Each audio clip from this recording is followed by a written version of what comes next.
अपने बचपन की शुरुआत से भोली को घर पर नज़रअंदाज किया जाता था, नेग्लेक्ट किया जाता था। उसके अध्यापक ने उसमें विशेष रुचि क्यों दिखाई? क्या भोली अपनी अध्यापिका की अपेक्षाओं पर खरी उतर पाई? इसका अध्ययन हम लोग करेंगे। फुटप्रिंट्स विदाउट फिर सप्लीमेंट्री रीडर क्लास 10th का 9th चैप्टर है। आइए देखें। भोली, हर नेम वॉज सुलेखा, उसका नाम सुलेखा था। But since her childhood everyone had been calling her Bholi, लेकिन बाल्यावस्था से ही उसे प्रत्येक लोग भोली अर्थात बुद्धू के नाम, द सिंपल्टन, बुद्धू के नाम से पुकारते थे। She was the 4th daughter of numberdar Ramlal, वह नंबरदार रामलाल की चौथी पुत्री थी। When she was 10 months old, जब वह 10 महीने की हुई, she had fallen off the cot off her head, तो वह सिर के बल चारपाई से गिर गई। कॉट मीन्स चारपाई। And perhaps it had damaged some part of her brain, और शायद इसके कारण उसके दिमाग का कुछ हिस्सा डैमेज हो गया, क्षतिग्रस्त हो गया था। That was why she remained a backward child, यही कारण है कि वह पिछड़ी हुई बच्ची रह गई। And came to be known as Bholi the simpleton, और उसे भोली बुद्धू नाम से जाना गया।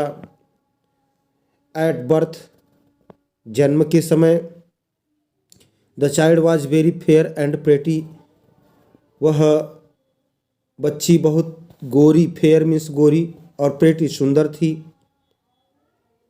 But when she was 2 years old, लेकिन जब वह 2 वर्ष की हुई, she had an attack of small pox, तो उसको चेचक का आक्रमण हो गया। स्मॉल पॉक्स मीन्स चेचक। Only the eyes were saved, केवल उसकी आंखें बच पाईं।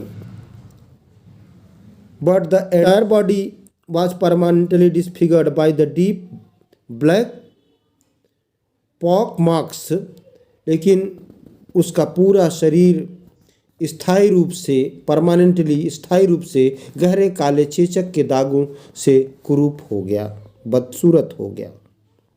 Little Sulekha could not speak, छोटी सुलेखा बोल नहीं पाई। कब तक? टिल शी वॉज 5, जब तक वह 5 वर्ष की नहीं हुई। 5 वर्ष की होने के बाद बोल पाई। And when at last she learn to speak, और अंततः जब वह बोलना सीख गई। शी स्टेमर्ड, तो वह हकलाती थी। स्टेमर्ड, हकलाती थी। The other children often made fun of her, दूसरे बच्चे प्रायः उसकी खिल्ली उड़ाते थे, मजाक उड़ाते थे, फन उड़ाते थे। एंड मिमिक्ड हर, और उसकी नकल किया करते थे, मिमिक्ड नकल करते थे। एज अ रिजल्ट, परिणाम स्वरूप, शी टॉक्ड वेरी लिटिल, वह बहुत कम बोलती थी, न के बराबर बोलती थी। रामलाल हैड 7 चिल्ड्रेन, रामलाल के 7 बच्चे थे। 3 sons एंड 4 daughters, 3 बेटे और 4 बेटियां। And the youngest of them was Bholi, और उनमें सबसे छोटी भोली थी। It was a prosperous farmer's household, and there was plenty to eat and drink, तो रामलाल का घर एक समृद्ध किसान का घर था, और वहाँ खाने पीने का कोई अभाव नहीं था, कोई कमी नहीं थी, पर्याप्त प्रचुरता थी। प्लेंटी मीन्स प्रचुरता। ऑल द चिल्ड्रेन एक्सेप्ट भोली वर हेल्दी एंड स्ट्रांग, तो भोली के अलावा सभी बच्चे स्वस्थ और पुष्ट थे, हेल्दी थे, स्ट्रांग थे। The sons had been sent to the city to study in schools and later in college, बेटों को पढ़ने के लिए शहर के स्कूल में भेजा गया और फिर कॉलेज में भेजा गया। ऑफ द डॉटर्स, बेटियों में Radha the eldest had already been married, तो बेटियों में राधा सबसे बड़ी थी, उसकी शादी पहले ही हो चुकी थी। The second daughter Mangala's marriage had also been settled, तो दूसरी बेटी मंगला की भी शादी तय हो चुकी थी, सेटल्ड हो चुकी थी। व्हेन दैट वाज डन, जब यह कार्य भी संपन्न हो गया, Ramlal would think of the third, तो रामलाल ने तीसरी बेटी के बारे में सोचा। थर्ड, चंपा, चंपा के बारे में सोचा। दे वर गुड लुकिंग, वे सुंदर थीं। हेल्दी गर्ल्स, स्वस्थ लड़कियां थीं। And it was not difficult to find bridegrooms for them, और उनके लिए दूल्हों की तलाश करना मुश्किल नहीं था, क्योंकि सुंदर थीं, गोरी थीं। But Ramlal was worried about भोली, लेकिन रामलाल भोली के बारे में चिंतित थे। She had neither good looks nor intelligence, वह न ही सुंदर थी और न ही समझदार थी। ये रामलाल का परिवार। Bholi was 7 years old when Mangala was married, जब मंगला की शादी हुई थी भोली की उम्र 7 वर्ष थी। The same year a primary school for the girls was opened in their village, उसी वर्ष उनके गांव में लड़कियों के लिए एक प्राइमरी स्कूल खोला गया। The tehsildar sahib came to perform its opening ceremony, school का उद्घाटन समारोह के लिए तहसीलदार साहब पधारे, आए। ही सेड टू रामलाल, उन्होंने रामलाल से कहा, as a revenue official you are the representative of the government in the village, कहा कि राजस्व अधिकारी की हैसियत से तुम इस गांव में सरकारी प्रतिनिधि हो।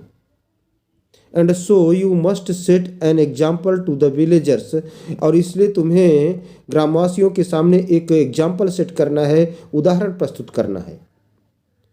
You must send your daughters to school, तुम्हें अपनी बेटियों को स्कूल भेजना होगा।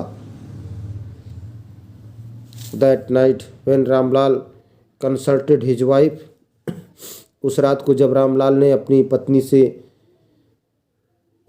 सलाह किया, शी क्राइड, तो वे चिल्लाई, कहा, आर यू क्रेजी, तुम पागल हो गए। If girls go to school, यदि लड़कियां स्कूल जाती हैं, हु विल मैरी देम, तो उनसे शादी कौन करेगा। But Ramlal had not the courage to disobey the tehsildar, लेकिन रामलाल में तहसीलदार की आज्ञा का उल्लंघन करने का साहस नहीं था। At last his wife said, अंत में उनकी पत्नी ने कहा, I will tell you what to do, मैं आपको बताऊंगी कि क्या किया जाना चाहिए। सेंड भोली टू स्कूल, भोली को स्कूल भेज दो। As it is there is little chance of her getting married, क्योंकि उसकी शादी होने के अवसर नहीं के बराबर हैं। With her ugly face and lack of sense, क्योंकि उसका चेहरा भद्दा है और उसमें समझ की कमी है। Lack of sense, lack of means कमी होना। Let the teachers at school worry about her, अध्यापकों को स्कूल में उसके बारे में चिंता करने दो। आगे का अध्ययन नेक्स्ट पार्ट में करें। Thanks for watching.